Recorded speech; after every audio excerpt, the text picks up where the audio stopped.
The condemnation of Kanye West is reaching fever pitch, intensifying after he was banned from Twitter for this anti-Semitic tweet, DEFCON 3 on Jewish people. This vile act of anti-Semitism is something anyone with a brain could see coming. West is not in hiding, seen out to dinner with a model who some believe is his new girlfriend. You can't just say something that is so really hateful. Yeah. You just can't say that, and there's no accountability for that. Actress Jamie Lee Curtis was outraged when she read the tweet. I burst into tears. I woke up and burst into tears. DEFCON 3 on Jewish people? Today, the world's richest man, Elon Musk, who is seeking to purchase Twitter, says he reached out to West, who now calls himself Ye. Talked to Ye today and expressed my concerns about his recent tweet, which I think he took to heart. Just to follow up on that, it was announced earlier today that the rapper formerly known as Kanye West wants to buy the conservative social media platform Parler. And this comes after he was kicked off of Twitter and Instagram last week for his own set of anti-Semitic comments. Is the White House or the president concerned that should this sale go ahead and that Ye be allowed to buy this platform, that it would give him another venue for anti-Semitic comments, hateful comments, with no gatekeeper, no one to say that's wrong or anything like that? So as you know, when it comes to these types of purchases or agreements, I can't speak to that. So that's not something, the actual, agreement or interaction, I can't speak to that. But what I can speak to is hateful rhetoric. What I can speak to is insulting rhetoric. What I can speak to is anti-Semitism, which is hateful, it is dangerous, and we are going to continue to condemn that type of language, because at the end of the day, it is disgusting, and there is no room, absolutely no room, no place in our political discourse to be having that type of really vile conversation or comments being made.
the Squirrel Hill neighborhood. That is a largely Jewish community, and it happened at the Tree of Life Synagogue. It is the largest conservative congregation in that area. It was actually formed more than 150 years ago, and in 2010, two Pittsburgh congregations merged to form the Tree of Life congregation. So this is a huge congregation.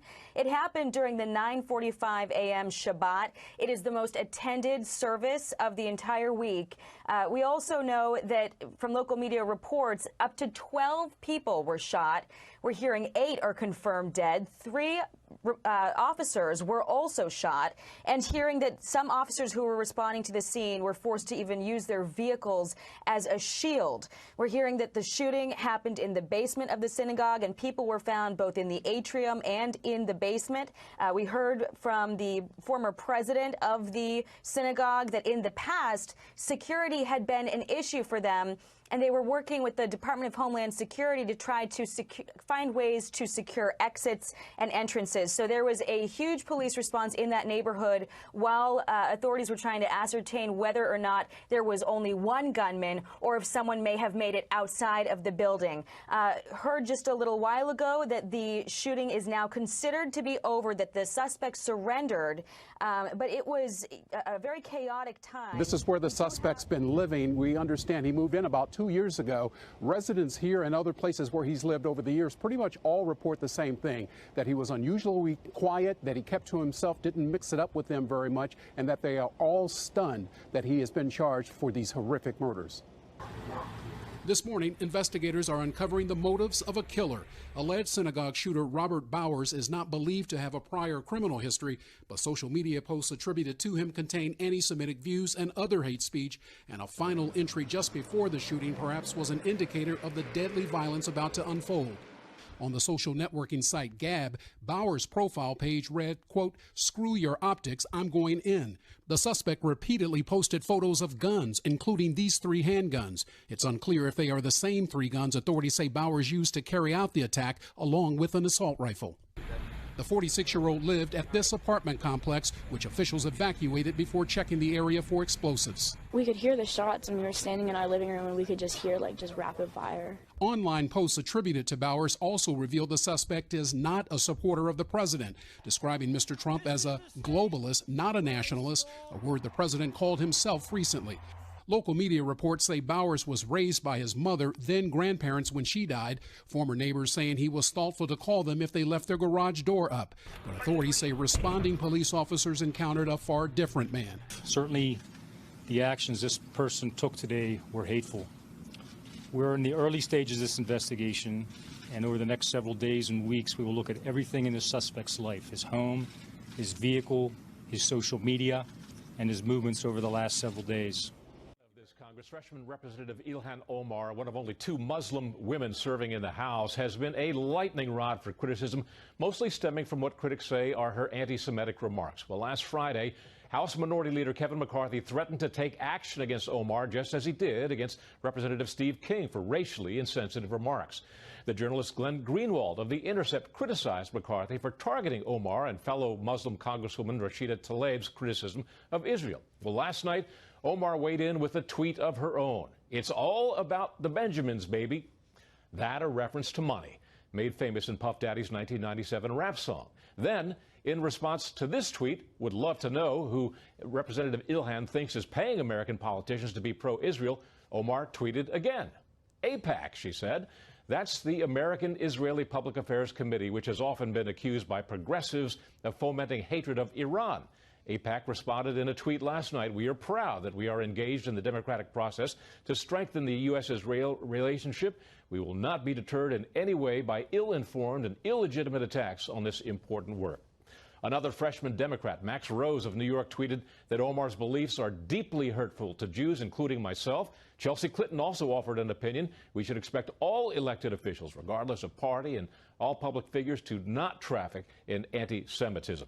Judy Jasser, the president of the American Islamic Forum for Democracy, is now calling for Omar to be removed from all House committees, including the influential House Foreign Affairs Committee on which she serves. And the GOP House Jewish Coalition is asking House Speaker Nancy Pelosi to take action against Omar. Omar has been criticized for many other tweets, blaming the Covington Catholic kids for what she says was taunting 5 black men before they surrounded Native American Nathan Phillips and led racist chants.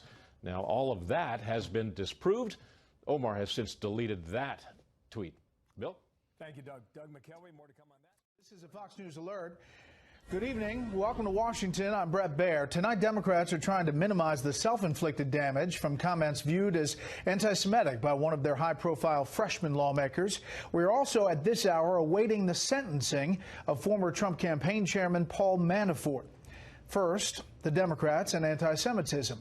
What was once thought to be an easy fix, a public resolution, has turned into a political football. And Republicans, and even some Democrats, are saying the Democrat leadership in the House is fumbling that football. Chief Congressional Correspondent Mike Emanuel starts us off tonight from Capitol Hill with a vote that just wrapped up. Good evening, Mike. Brett, good evening to you. The vote was 407-23 with Iowa's Steve King voting present. But this has been an epic struggle all week. House Speaker Nancy Pelosi forced to defend one of her controversial and high-profile freshman members. It's up to her to explain, but I do not believe that she understood the full weight of the words. A reference to Minnesota Democrat Congresswoman Ilhan Omar, who suggested those who support Israel have dual loyalty, and that being opposed to Prime Minister Netanyahu and, quote, the occupation is not the same as being anti-Semitic. The anti-Semitic resolution noted that the House of Representatives condemns anti-Semitic acts and statements as hateful expressions of intolerance that are contradictory to the values that define the people of the United States. But after an internal battle among Democrats, the name of the resolution was changed to anti-hate and was broadened to include a wide range of bigotry victims: Jews, Muslims, Hindus, Sikhs, the LGBTQ community, immigrants, and others with verbal attacks, incitement, and violence. We're sadly living in a time in this country where we're seeing a rise in anti-Semitism, a rise in Islamophobia, a rise in racism and bigotry. Rallying to Omar's defense, some of her fellow high-profile freshmen. New York Democrat Alexandria Ocasio-Cortez has been tweeting her defense of Omar to nearly 3.5 million followers. There seems to be no problem at all with a zero-tolerance stance for simply asking about U.S. foreign policy. And Michigan Democrat Rashida Tlaib went even further. I can tell you, when she speaks about those issues, what I hear is her trying to uplift my grandmother in Palestine, in the West Bank, and saying that there are real, actual, factual evidence to show that there's human rights violations. Republicans sounded stunned by the Civil War on the other side of the aisle. There's a fracture, obviously, in the Democrat Party. There's a radical leftist fringe that's really intolerant, particularly towards our Jewish friends. And now some Democrats are upset leadership caved. And when one of our colleagues invokes the classic anti-Semitic tropes, the anti-Semitic language, that Jews control the world, that Jews care only about money, that Jews cannot be loyal Americans if they also support Israel, this, too, must be condemned. Republicans say the shift to the left is shocking. This is not your father's Democratic Party. If it was ever more obvious than today, I don't know when it was more obvious. They can't agree to condemn anti-Semitism. Some sources suggest this signals possible trouble for Speaker Pelosi and her leadership team over the next 2 years when you consider this non-binding resolution was really quite a struggle this week. Brett? Mike Emanuel live on the Hill. Mike, thanks. Nays are 407. The nays are 23. Voting present, 1. 2/3 being in the affirmative, the rules are suspended. The resolution is agreed to, and without objection, the motion to reconsider is laid on the table.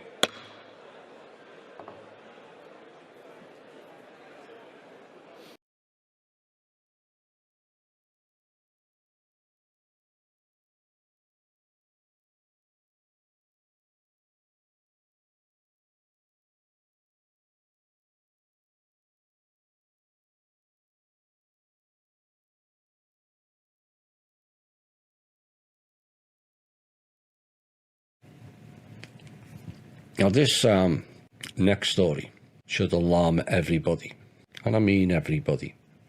Civil rights activists are now opposing the passage of a bill that equates criticism of Israeli policies with anti-Semitism in the state of South Carolina. The new bill would effectively deem any criticism of Israel in publicly funded schools and state colleges as anti-Semitic.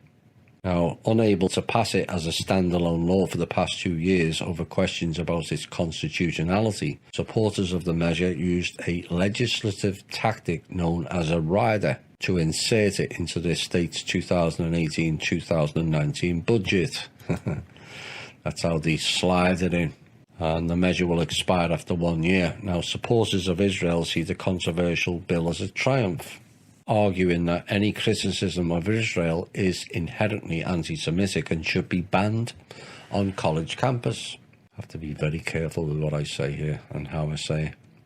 It's funny that those same criticisms don't apply to Russia and the mainstream media, is it not? Perhaps we should draft a bill banning the mainstream media, blaming Russia or Muslims for anything, and see how that flies.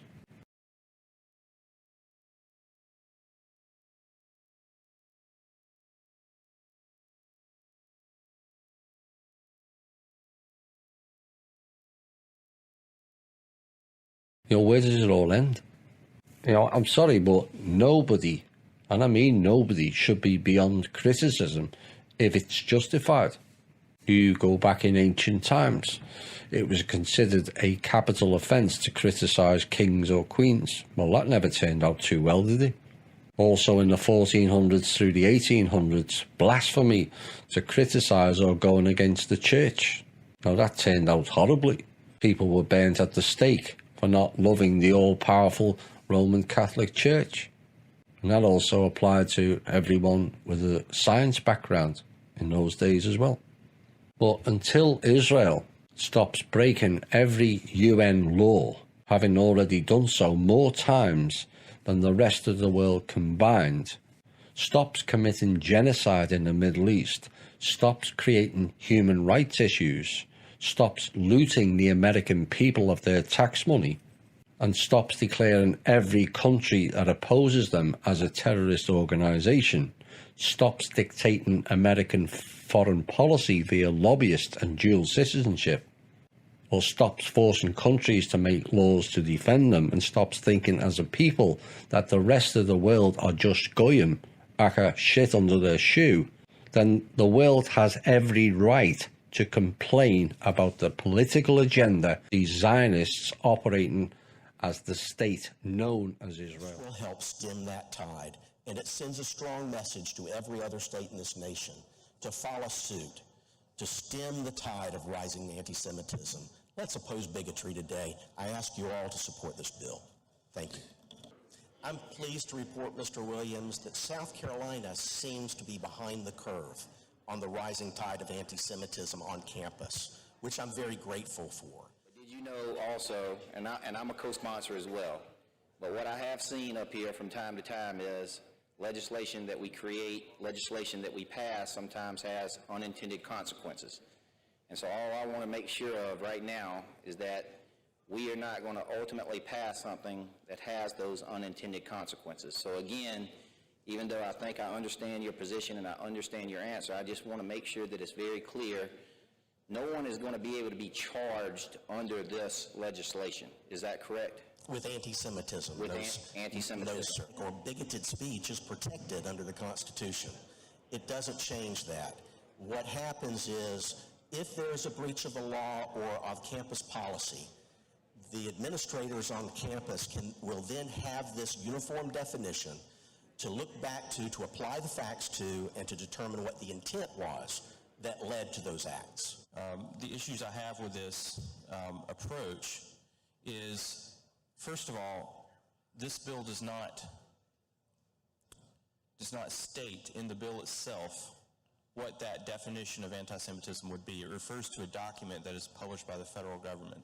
What the intent is of maybe some criminal activity that's happening on campus does not infringe on any First Amendment rights. It does not affect the curriculum of what a professor wants to teach in class.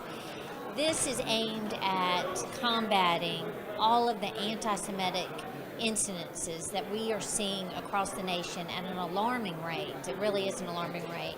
And specifically when we're dealing with college campuses. And we will be, if this passes the Senate, we will be the first state that will pass such legislation. Now, there are several other states that are pursuing this legislation, but we will be the first state. I know the Jewish Community Center here in Columbia, when the first incidents of some bomb threats and phone calls were made, our center here was one that was affected by that. And as we see nationwide, I mean, honestly, I just because we don't see the violent acts here in South Carolina doesn't mean that it's There's no one official definition of anti-Semitism, no common standard. To make it simple for researchers to calculate the percentage of people of a certain country, region, or religion who are anti-Semitic, that's because anti-Semitism is measured in perceptions, how people perceive Jews. The Anti-Defamation League, an organization that fights prejudice, is introducing what could become a global baseline measure of anti-Semitism.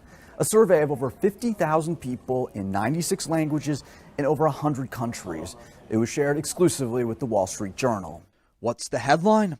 That about a quarter of the world's population holds views of Jewish people that are, by ADL standards, anti-Semitic. What's its standard? The ADL created a questionnaire of 11 anti-Semitic statements or stereotypes, including Jews have too much power in international financial markets, Jews have too much control over the global media, Jews still talk too much about what happened to them in the Holocaust, and people hate Jews because of the way Jews behave. Those who said at least 6 statements are probably true are considered by the ADL to harbor anti-Semitic attitudes. The ADL's index attempts to leave people's political views on Israeli politics out of its equation. So, based on this index, where is anti-Semitism most prevalent? The Middle East and North Africa region, where 74% of people surveyed held anti-Semitic views.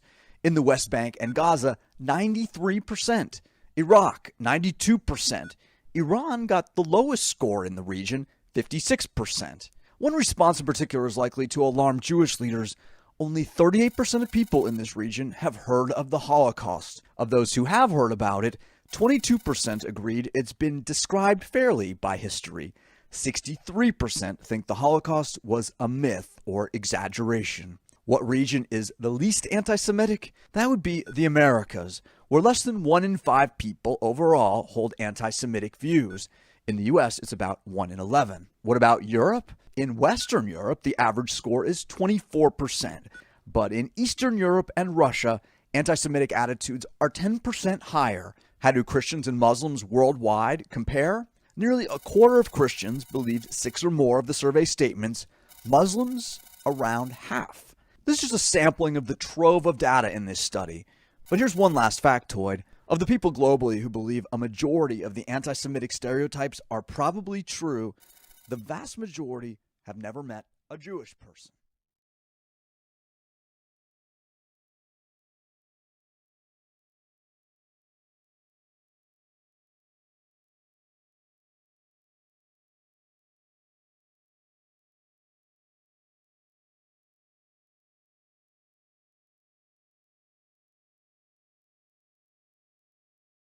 Now, because of the same thing, they're trying to do the white supremacy here. They try to bring white guys here and to take the supremacy over Arabs, which are the local citizens, and over blacks, which are so far they're only the Ethiopian Jews.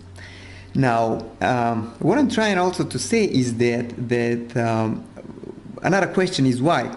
Why America needs Israel? In Israel there is no oil like in other Middle Eastern countries. There's nothing they can be attracted to. But why do they do all these things? Why do they invest money, bring white people and so on, when they build their system of white supremacy, just like in America they build in Israel? Why? And I can tell you why. Because the true Jews, according to the Bible, you can check it in the Bible, you can read Job 30:30 and some other places, they have never been white. They have been people of color. And they have not stopped in Ethiopia. They were in Ethiopia, Sudan, and they have settled in West Africa. From West Africa, they have been taken as slaves to America. Brothers and sisters, blacks of America, it's you. You are the true Hebrews. You are the true Hebrews from the Bible. America gonna do everything, gonna invest as much money as it has, gonna fight as much wars as they can, gonna invite as much weapons as they can just to hide this away from you. Gonna take Israel, gonna bring white people here and to tell you these are the Jews, gonna kill you, gonna kill Arabs, gonna mistreat white people like this guy just to tell you this lie. That you are nobody and we are the Jews with all the history and so on. It has been deleted, your history. You don't know who you are. Don't forget about it. This is why America has been taking your history away, never to find out. Yo! Y'all ready?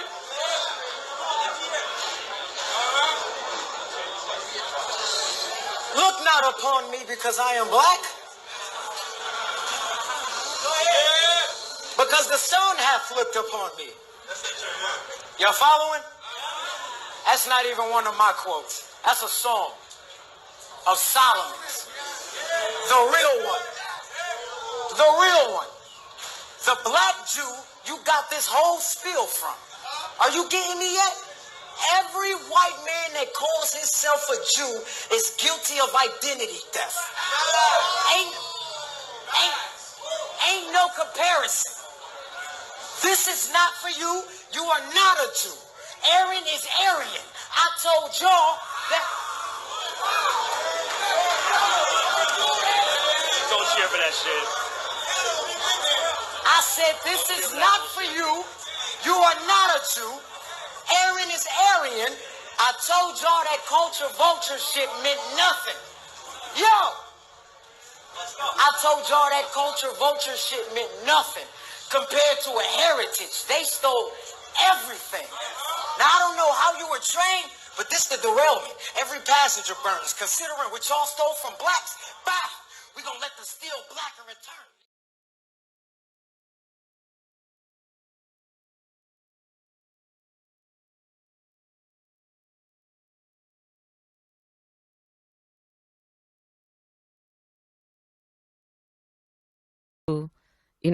Look, America has a history of 200 years of slavery. People aren't starting out on the same base in terms of their ability to succeed. And so we have got to recognize that and give people a lift up. So you are for some type of Yes, I am. reparation? Okay. Yes, I am.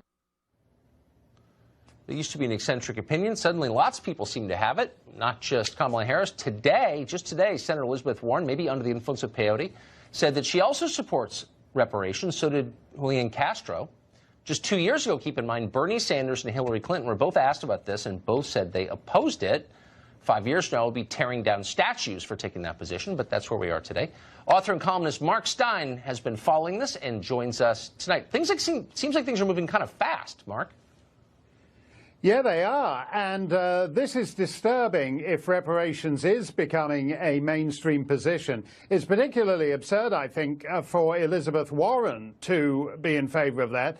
This is someone who, in a sense, has benefited from a fake appropriation of racial grievance. As you know, the business about her being 1024th Native American, presumably, and yet presenting herself as Harvard Law School's first woman of color.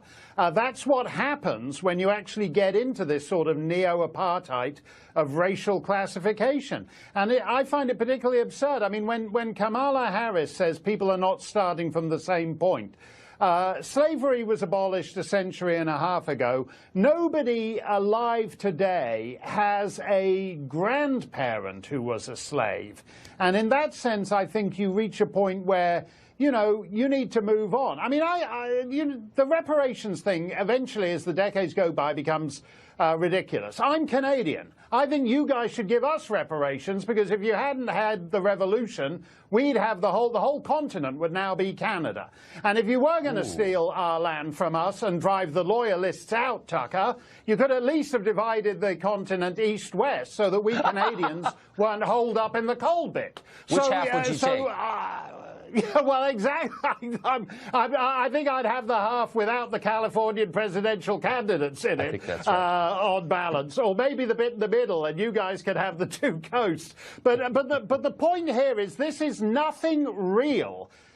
This is nothing real to the lived experience of people of all kinds of identities today. And certainly not to Kamala. Kamala Harris has a Jamaican father and an Indian mother. And I don't know whether it's the identity politics, as her father was suggesting earlier today. I don't know whether it's this whole identity politics obsession that means she has to feel she has to genuflect to this because her own experience is in fact entirely apart from the African American slave experience. It's also bad, though. It's really divisive. Mark Stein, great to see you. Thank you for that. It is. Thanks a lot, Tucker. France is making $60 million available to survivors of the Holocaust who live in the United States and Israel. Those reparations date back to France under Nazi rule. At the time, the country's train company, SNCF, used these trains to deport 70,000 Jews to concentration camps. The U.S. worked with France to set up the fund. Those who were deported can file a claim at the State Department website for a piece of the $60 million. Survivors or their family members have to provide some sort of proof that their loved ones were deported.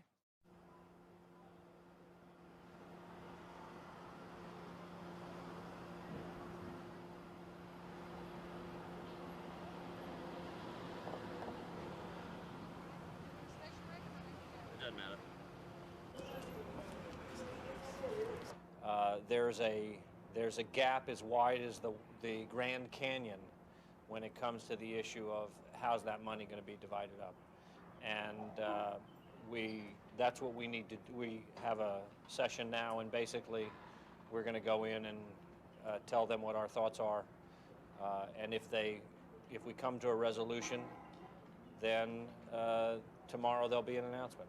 If we don't, tomorrow there'll be a walkout. It's not going to be a show. They've shown a willingness to be totally inflexible, to potentially kill the deal, and to do a disservice to the survivor victims that they're supposed to care about. Mine is 9751. Right. Aber sonst ist die ganze Gruppe praktisch im Konsens, bis auf die Osteuropäer.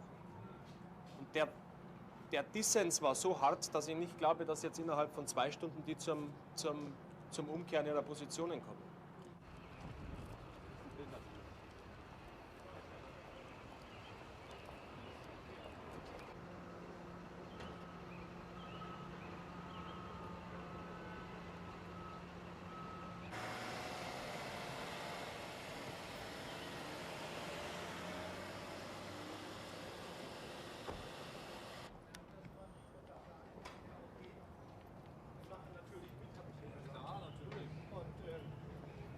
Sollten eigentlich dann ja bei jedem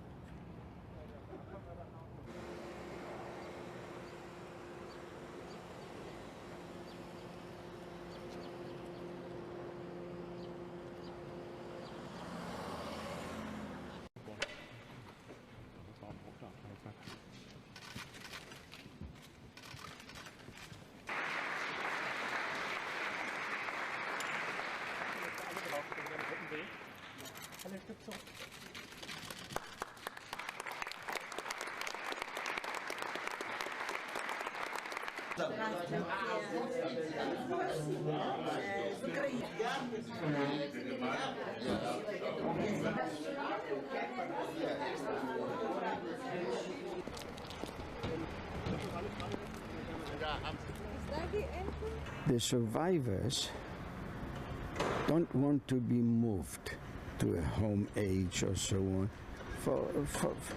for some psychological reason, also because during the war or the concentration camps, when you were sick or you were in an old case, every now and then they evacuated and they killed all of them.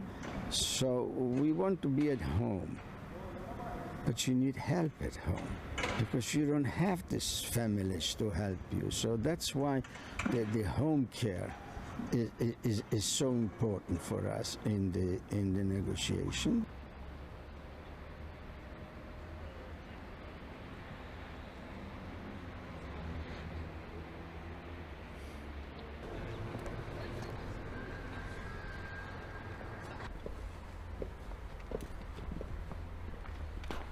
now, 60 years later, we're talking about some people who were relatively young then and now are very, very old, and they're hurting more than ever, and they need, interestingly, it's 60 years later, but they need now more than ever, they need help. And today, the significance of today really is that both the Claims Conference and the German government is acknowledging to the world, and especially to the German people, and that's why we're having it here, that the job isn't finished yet.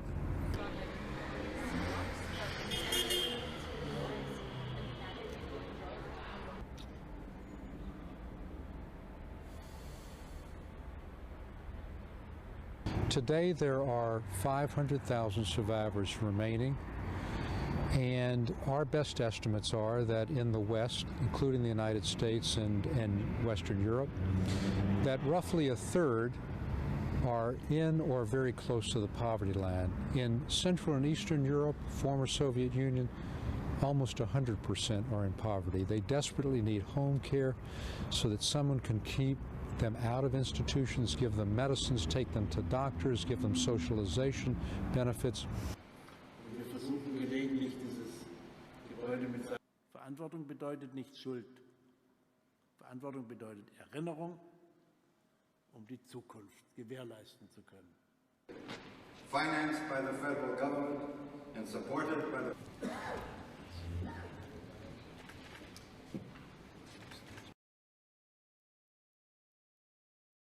Hey, y'all Jews? Yeah, we're Jews. Hey man, we fascinated with, people who call themselves Jews, man. You know what I mean? So, hey, what makes you a Jew, man? I got it. No, what makes you a Jew? From my mother. From your mother's side? Yeah, the mother. I got it. No, what makes you a Jew? From my mother. From your mother's side? Yeah, the mother. All right. Hey,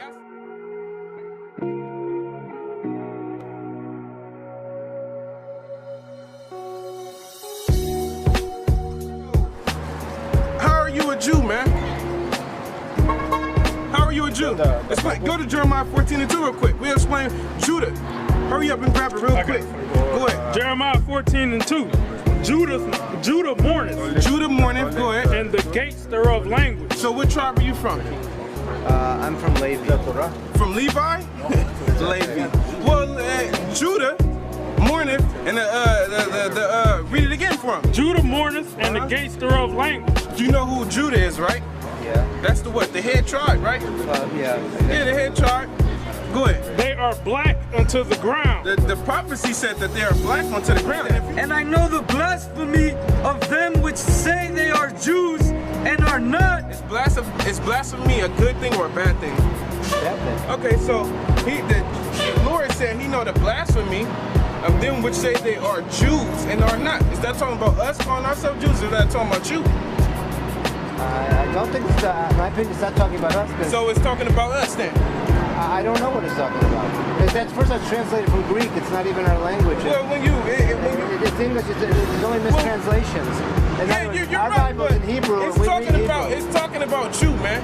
We are the real Jews. The Negro in America is the real Judite. And everybody you see on that sign, they are the real people of who the real Holocaust got in Christ, man. Huh? What are you going to do? The Holocaust was fake, man. That's the real Holocaust. Get them. That's the real Holocaust. That's Deuteronomy, the 28th chapter with the curses, man. You know that never happened. You don't fit one. You don't even know the scriptures, man. Get your glasses. Fucking rat. There you go. It was your people that was doing that. We the ones that was sold to our enemies. Who is our enemy? It's you.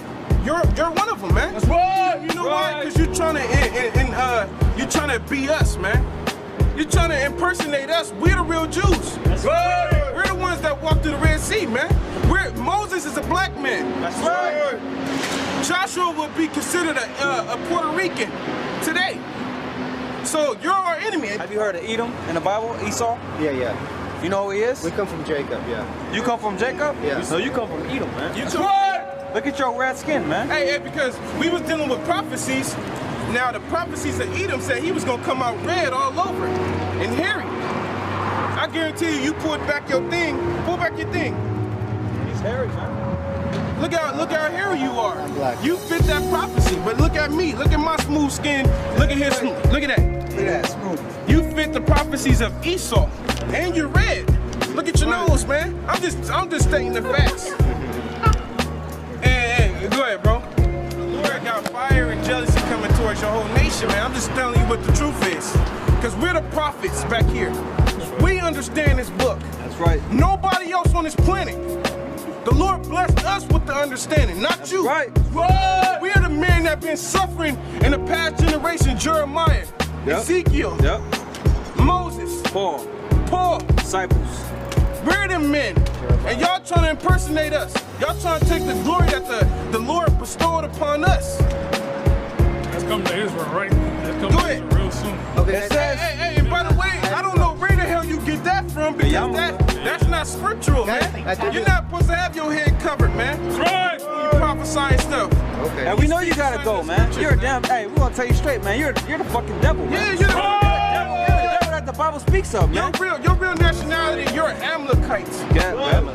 You're a tribe of the nation of Edom, an Amalekite. That's who you are. And you go into slavery, man. You go into slavery, man. You are the head tribe of Edom, man. You're going down, man. Tell your little homie he's a fucking weenie. Yeah. He's a weenie. Stand to get him on camera.